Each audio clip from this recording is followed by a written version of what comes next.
Hello there, my name is McHorse. Lately, I've been asked this question a lot, so to save up my nerves I decided I'll make this short video. In this video I'll answer the most annoying question that was plaguing me for a couple of years in different variations. The question is, why there won't be Blockbuster for 1.16.5, or basically for any other version than 1.12.2. The short answer, I've been modding for too long. The more I mod, the more I hate it due to all the obstacles I deal with Mojang's code. My mods are big, complex and interconnected, and I don't want to waste tons of my free time on something that I will never use myself. I'm happy with current version of my mods on 1.12.2, and I never needed new Minecraft blocks, mobs or items. The long answer, the main problem comes from the changes. With every Minecraft update, Mojang changes or adds new code. When a modder wants to update their mod, they have to change the version of Minecraft in their build settings, and then adapt their code to new changes. Changed Minecraft code very often breaks existing mode's code, so the more changes there are in a Minecraft update, the more harder it is to figure out how to make it to work with a new version. And that's not the worst of it. Then with every update, Forge makes changes of its own, and now you have to figure out how new Forge code works too.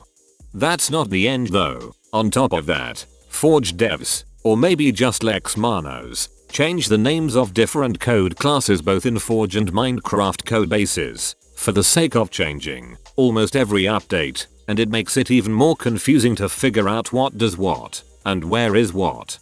Finally, the cherry on the cake, there is literally no documentation or even a list of changes available in a digestible format for modders. If you were modding in 1.12.2, you literally need to learn how to mod almost anew in 1.13. I mean, concepts stay the same, you just need to learn new names. So it's kind of like learning another language. Now comes a beautiful packaging of the cake. Mojang and Forge together managed to make it harder to transition from 1.12 to 1.13. From there it was smooth to 1.14. From 1.14 to 1.15 was another big rewrite in the rendering system. And then in 1.16.1 to 1.16.2 they changed massively the terrain generation code, and from what I heard 1.16.5 to 1.17 isn't going to look better, as they changed model related code. Some of these things I heard from other people, the other I experienced firsthand while working on Badlion Client and GeckoLib. So yeah, updating Minecraft mods between versions is a mental torture. So basically every time someone asks, 1.16.5 when, I imagine getting mentally tormented, and get annoyed in result. Back from theory to practice, all of my mods are interconnected, meaning they can't run without each other. All of my mods depend upon each other, as shown in this complex dependency tree. I can't just take and update Blockbuster without updating other mods down in the tree. In summary, in order for me to update only emoticons, I need to update all of my mods plus Minima, which approximately should take at least 6 months of my time. 6 months is not the amount of time I'll be willing to spend on such mental torment that will yield no profit for me. Surprise, I'm not an altruist. You might ask, how did you get that number? Maybe you're exaggerating it? Well, I did some research, and at the moment of writing of this video, I have 112,573 lines of code across all of my mods.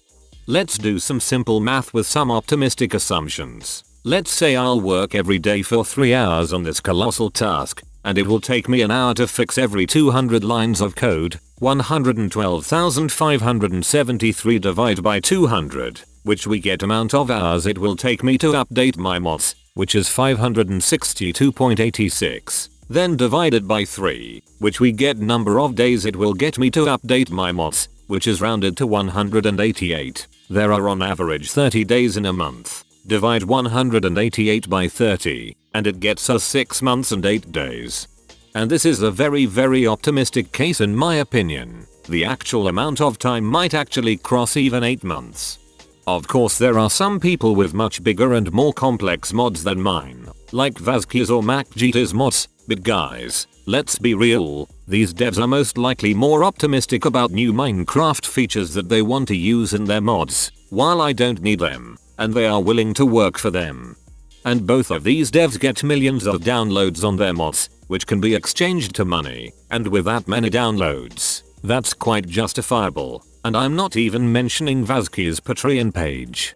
So yeah, at the end of the day I'm just a guy who makes niche mods primarily for my own use.